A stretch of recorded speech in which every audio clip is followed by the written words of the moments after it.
Take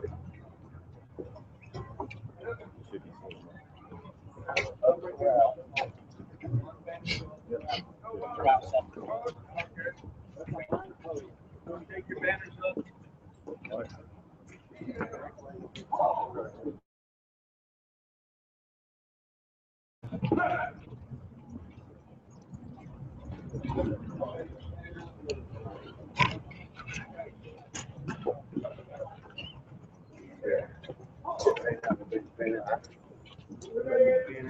Oh, that is it.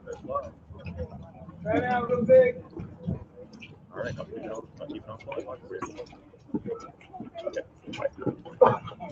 I'll keep it on line for you. Okay. Yep. Yep.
Everybody move it in, bring it in tight.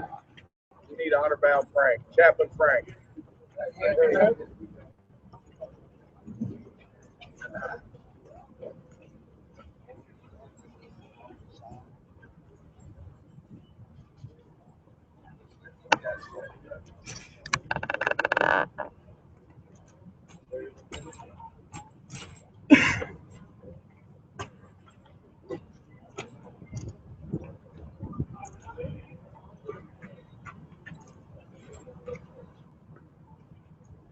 Hey, bring it up in the middle.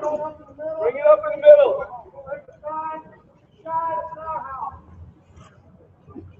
Bring it up. You gotta be in the back. It's our house. Come on, don't be afraid. Can't block this Yeah, right just here. don't Y'all block stop right at here. the curb. Just don't block right here.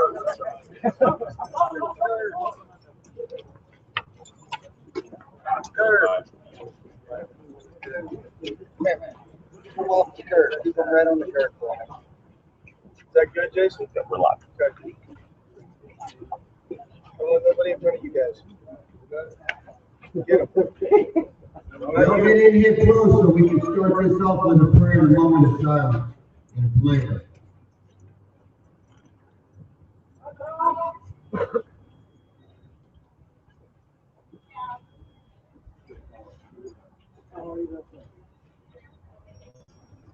Great showing.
Let's get started. Let's give thanks to God.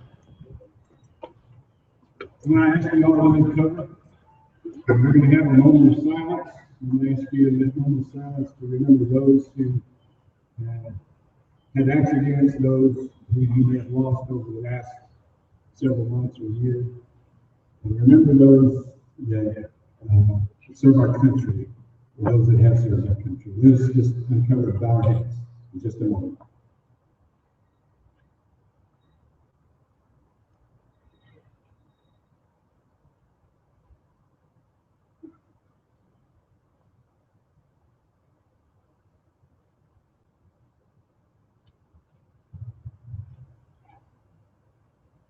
On June the 28th, 1787, after the Constitutional Convention failed to make much progress over the previous weeks, Benjamin Franklin wrote to George Washington and asked that each meeting be started by a prayer for the local pastor. After that, they saw the Constitution begin to take shape and come together. Today, as we call on our legislators to do what is right by the biker community, we do call on the Lord to guide these men and women to have the wisdom to make the right choices. I'm going to ask you to bow your head with me before you go for just a minute. Father, we stand before you, the people with a united cause. We pray that today our voices will be heard and our numbers understood. May those who see us realize that for every one of us that they see here, there's many more that weren't able to be here, but they still stand in helpless. We only ask that you give righteous wisdom to the lawmakers who will consider our causes and work accordingly on our behalf. For those that stand with us, we ask that you protect them and let them see your hand moving in their lives. Touch our hearts. Let us realize that you cared enough to guide us. You two are here with us today. God, I just pray also for Lupita Vasquez, who lost her son in a motorcycle accident. Pray that you would just give her peace. God, she fought for motorcycle rights for many years. Father, I pray that you give us a productive day, that you give us safe travels home. And all God's people said, Amen.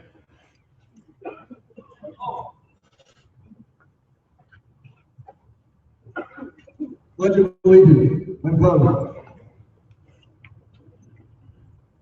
Pledge allegiance to the flag of the United States of America, and to the republic for which it stands, one nation, under God, indivisible, with liberty and justice for all.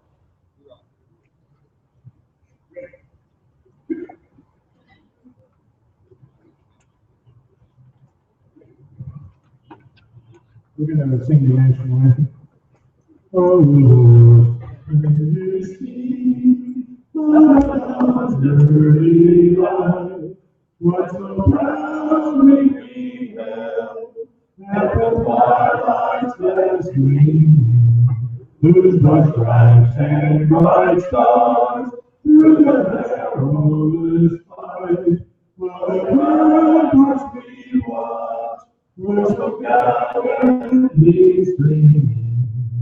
And the rockets red flare, our guns bursting in air, they proved through the night that our flag was still there.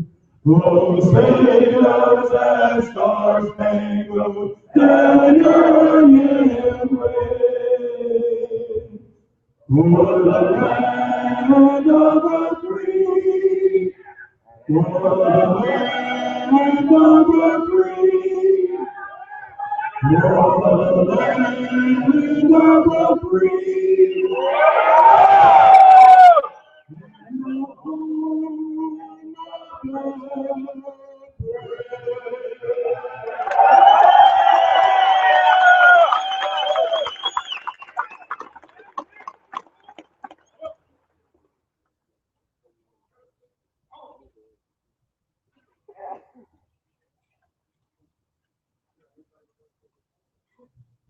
How about that, Austin, huh?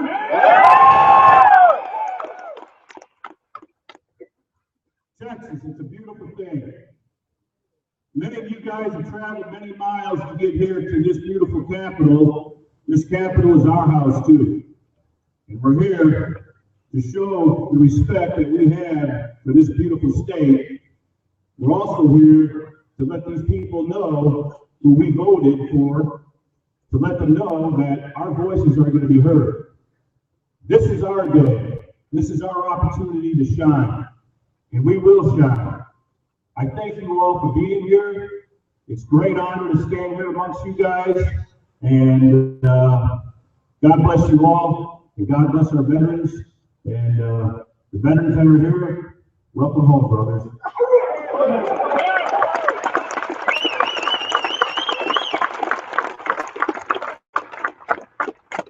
I'd like to bring to the floor here Bandito Gimme Jimmy, our state chairman, our also national commander for U.S. Defenders. Bandito Gimme Jimmy.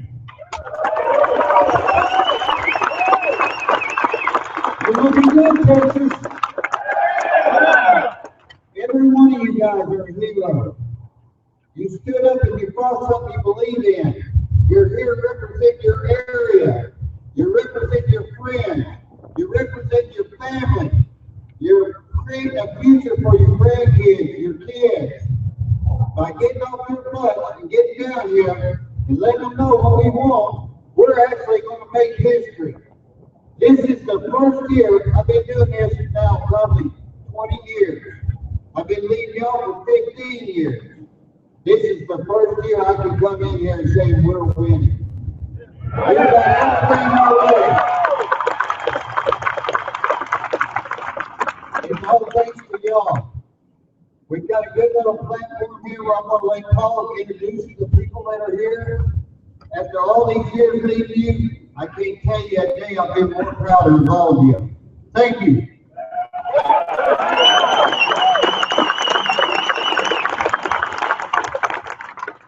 What a good day to be a Texan, huh? Welcome everybody to the 84th legislature and our Texas Bikers Day at the Capitol. We have some extremely important legislation that's facing our lawmakers in this session.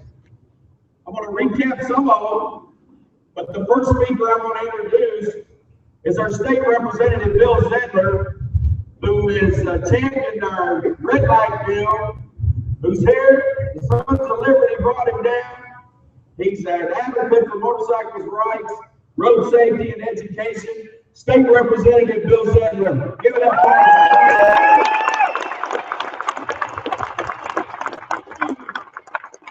Wow, y'all brought a lot of you guys down here, huh?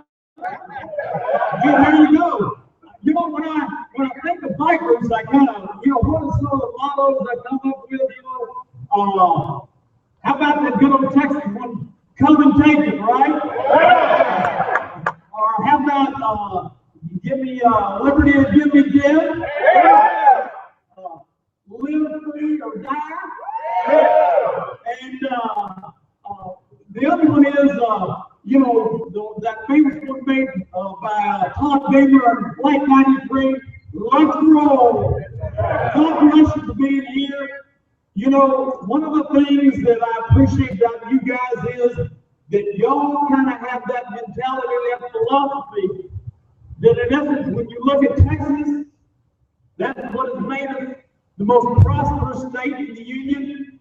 And it's because we believe that if you limit government, a government that is smallest is the best type of government. Yeah. We believe that in essence, that you know how to spend your money better than we know how to spend your money, right? And if you look at Texas in 2003, that was a time when there was something happening. And that was when we had the recession after 9/11, the tech bubble had burst, and the vast majority of the states in this union raised taxes. But you know what? There was a new group of us that got into town, And there was a bunch of us that said, we didn't come down here to raise taxes. And we had a $10 million budget deficit. And there were even a few people that said that there's not that much waste in the budget.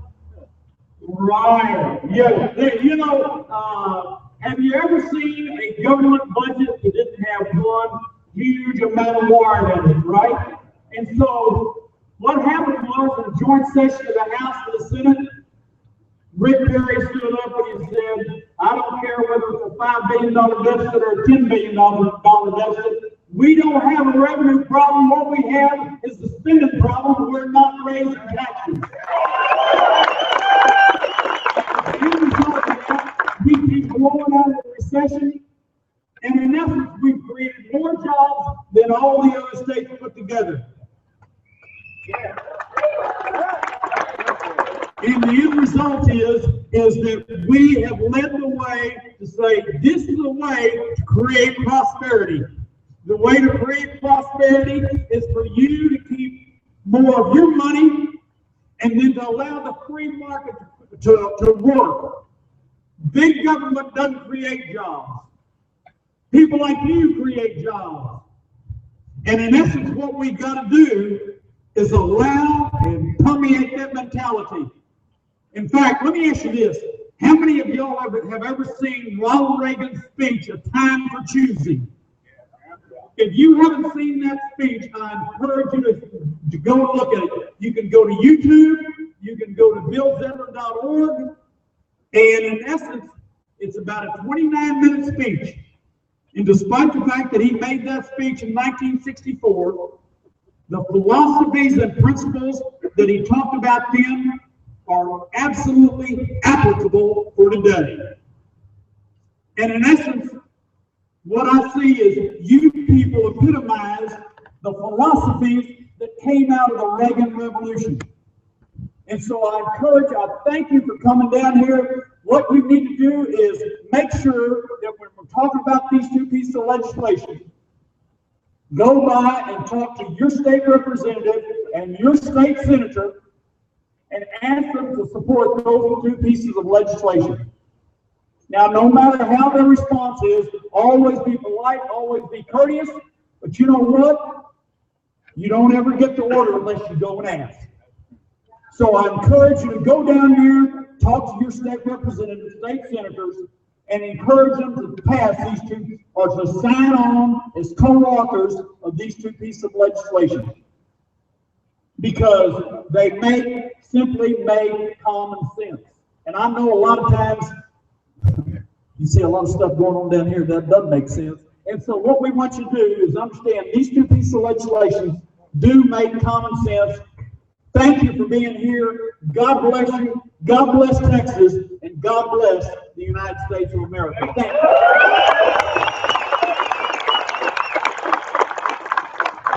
State Representative Bill Zedler, thank you. And thank him for sponsoring the red light bill in Texas.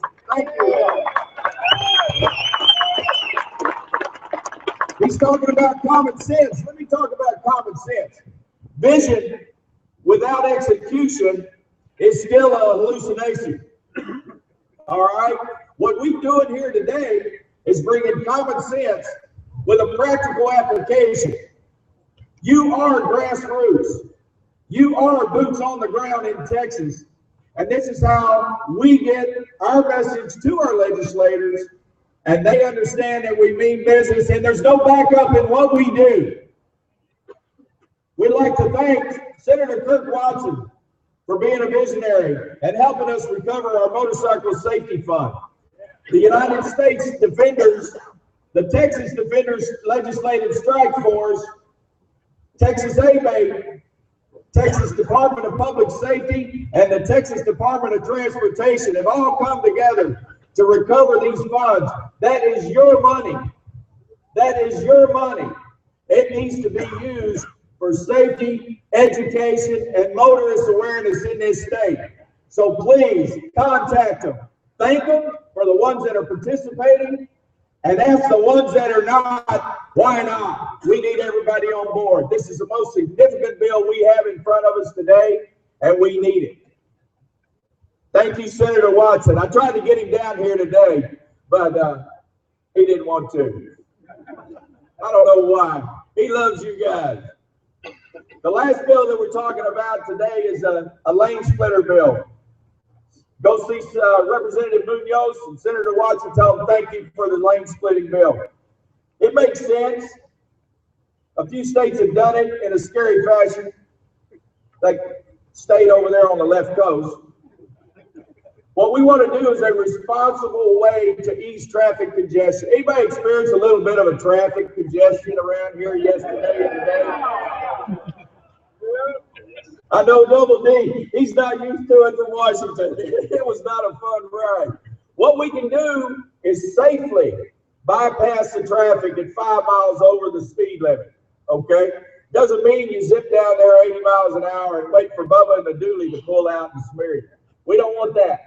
So these legislators are working hard for you. You remind them that this is our house, this is our state, and each and every one of you represent 100 votes that couldn't be here today.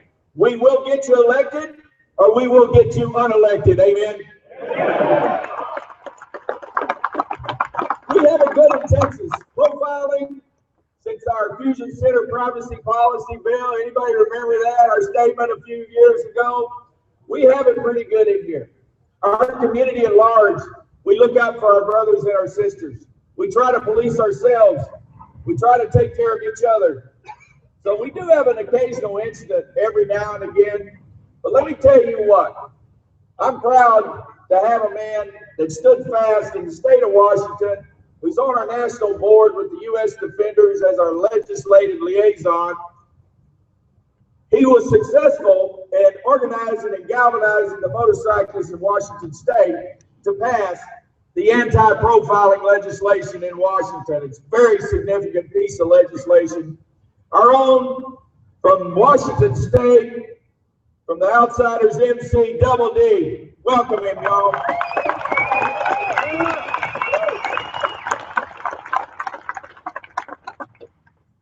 It's no joke that everything's big in Texas, right? I appreciate the opportunity to come speak to you. As Paul stated, my name is Double D. I'm a member of the Outsiders Motorcycle Club from Washington State. I'm the chair of the Confederation of Clubs of Washington State. I'm a member of the Legislative Task Force of NCOM, and also the Legislative Liaison to the U.S. National Defenders and the Commander of the U.S. Defenders in Washington State. So I wear quite a few hats. But really what I am is a freedom fighter, someone who believes that grassroots movements like are standing before me right now are the critical link to obtaining a substantial portion of our rights base at the state level. I'm here to do two things. I'm here to thank you, and I'm here to challenge you. In 2011, we were able to pass the first comprehensive bill to address the issue of motorcycle profiling and discrimination in Washington State. This bill basically does two things. It requires every law enforcement agency in the state of Washington to adopt a written policy to condemn and prevent the practice of motorcycle profiling. The second thing that it does is require that every agency and law enforcement officer in Washington State be trained about the principles to avoid motorcycle profiling. It defines motorcycle profiling as an illegal activity and as an illegal process by the law enforcement. It's substantial because you have similar legislation in Texas, similar RCW in Texas, but it doesn't go quite as far. It just suggests that law enforcement should maintain motorcycle sensitivity training, but it doesn't go so far as to define it as an illegal act. So why would I be thanking all of these people in the state of Texas for the motorcycle profiling? Well, the reason why is because without what we learned from individuals in the motorcycle movement in the state of Texas, I'm not sure we would be able to be successful doing what we did.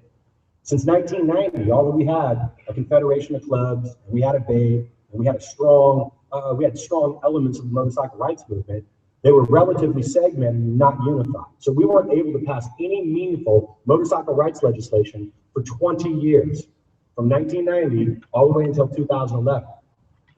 The critical piece that we were missing, even though we all decided that we had more in common and we needed to unify, is we didn't have the essential tools that we needed to gather and unify people in a way that made us effective in the legislature. One of the biggest problems that we had was the patch holder community, or the motorcycle club community, was completely separated from the independent community, organizations like BAPE. They viewed their issues as very separate issues. And in 2009, We were given a gift, and that's what I'm thanking you for. Gimme Jimmy came to Washington State, after having developed a program called the U.S. Defenders, talked to us about it, and taught us that it was a tool that would allow us to not only unify the club community in Washington State, but also reach out to the independent community and create one consolidated and unified grassroots movement to obtain critical rights in the legislature. He came in 2009. In 2010, we were able to get one sponsor for a profiling bill, and we passed it through the House of Representatives. Unfortunately, we ran out of time. In 2011, we had 2 concurrent bills in the Senate and the House of Representatives with 13 sponsors apiece, and we passed that law without a single no vote in any committee on the House of Representatives side or the Senate side or on the floor of either chambers. We passed the motorcycle profiling law without a single no vote in the state of Washington. That's a pretty substantial and amazing thing.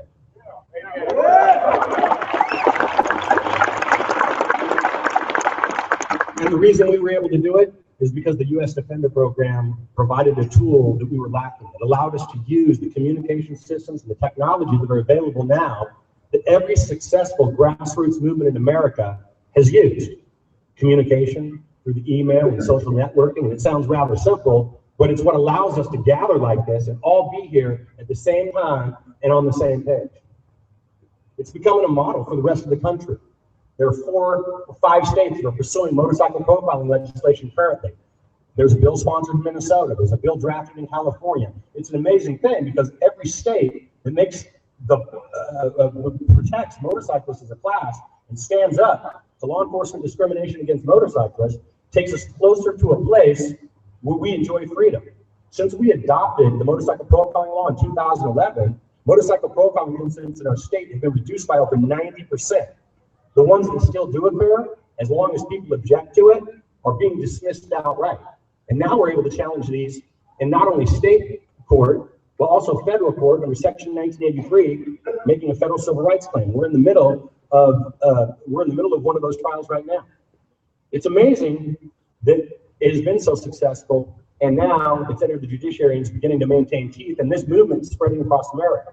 One of the things that's making it effective is the U.S. Defender program is also spreading across America.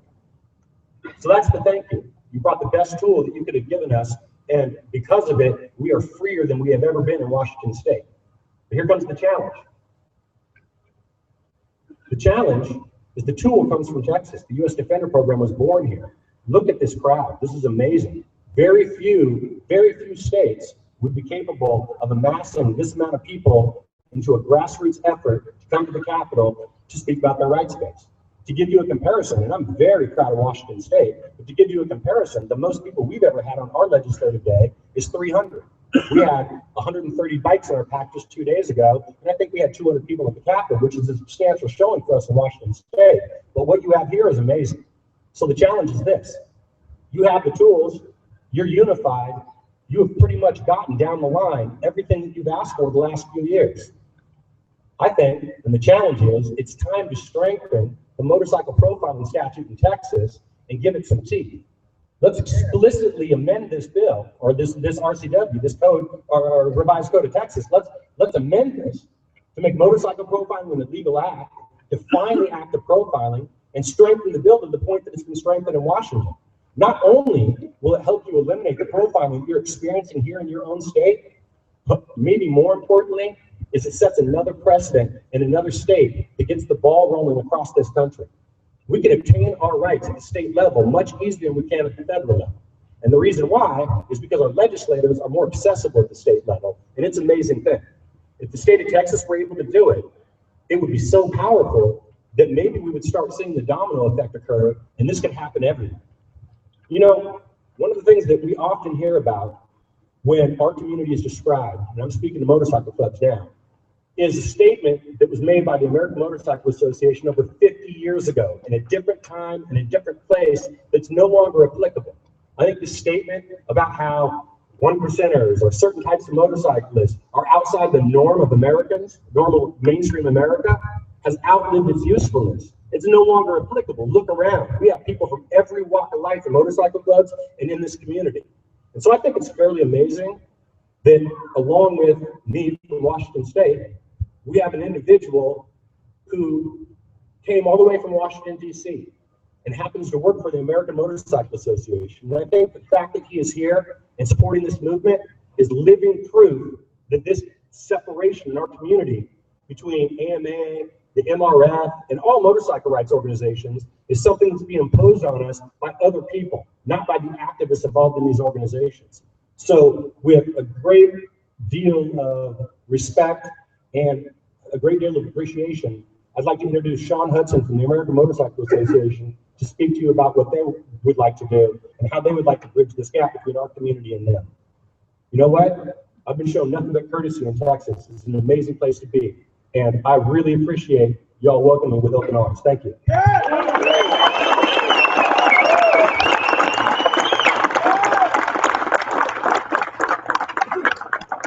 Just for the record, I want to say that I did not make that statement 50 years ago. This is absolutely amazing. This is the biggest crowd I've ever spoken to. And for it being on Monday and to see cruisers and sport bikes and trikes, and I think I even saw a few dual sports out there. It is just awesome. Everyone you deserve a hand for coming out here and going in there. More importantly, to let your representatives know how you feel. And we were talking last night. There are about 10 million motorcycles that are registered in the United States. If we could get a good portion of those people involved and interested in voting, we would never have an issue with profiling. We would never have an issue with the helmet law. We could lane split. We could do everything we wanted to do within reason, because we would be such a force to be reckoned with. And I hope that sometime in the near future that we are all working together, because at the end of the day, it doesn't matter what you ride or who you ride with. It's just that you ride.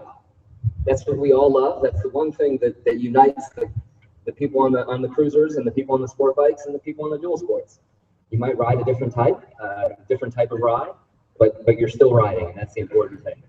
So I just kind of wanted to give you an update of what's happening at the federal level and what we're doing, and then discuss how that interacts with what you're doing in Texas and what the other 49 states are doing.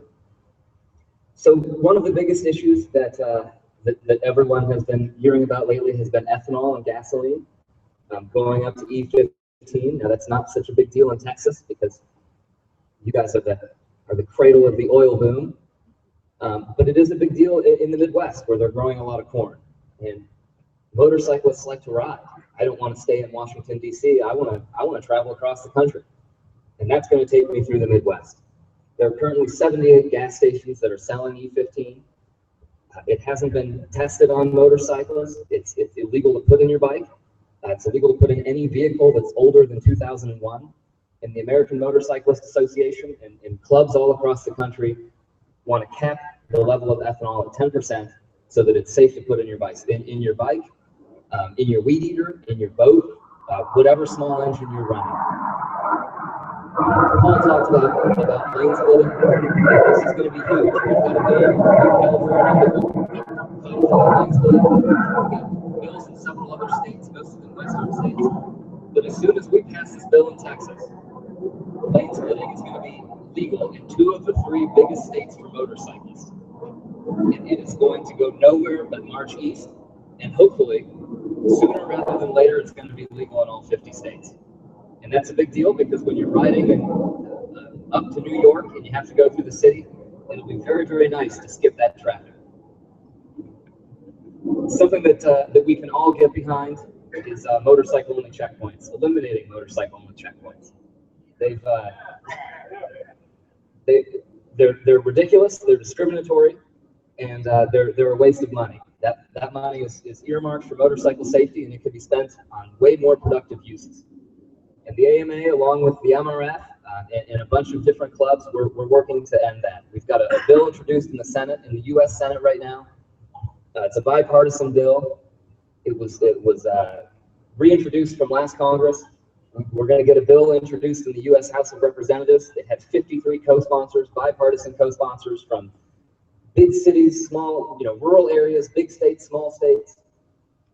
We are going to get that bill attached to the highway bill. That is a must-pass piece of legislation, and we are going to prohibit motorcycle-only checkpoints all across the country, not state by state, not just in Texas or anywhere else, but everywhere, so that your rights will be safe no matter what state you're in.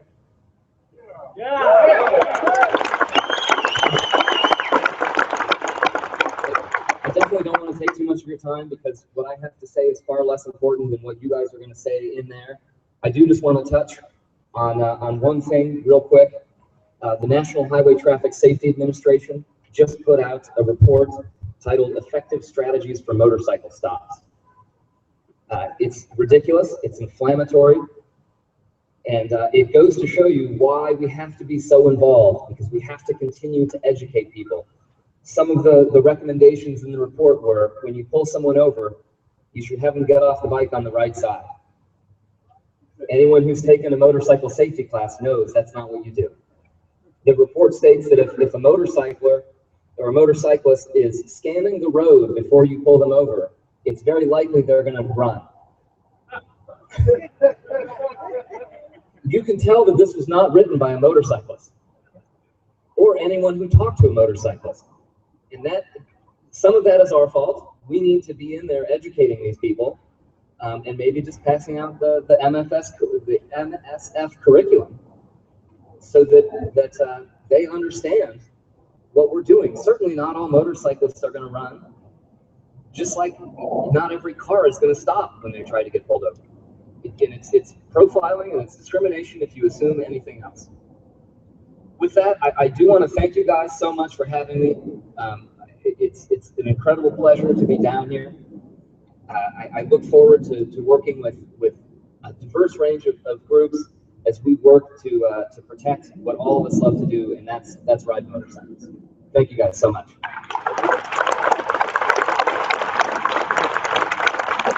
If that don't make you feel good, I don't know what's going to.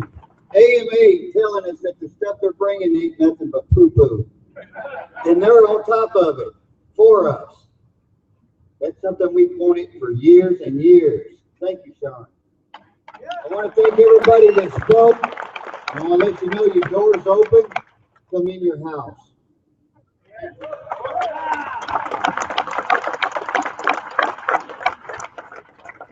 Did y'all hear the boss? Come on, your doors are open to your house. Thanks for everybody being here today.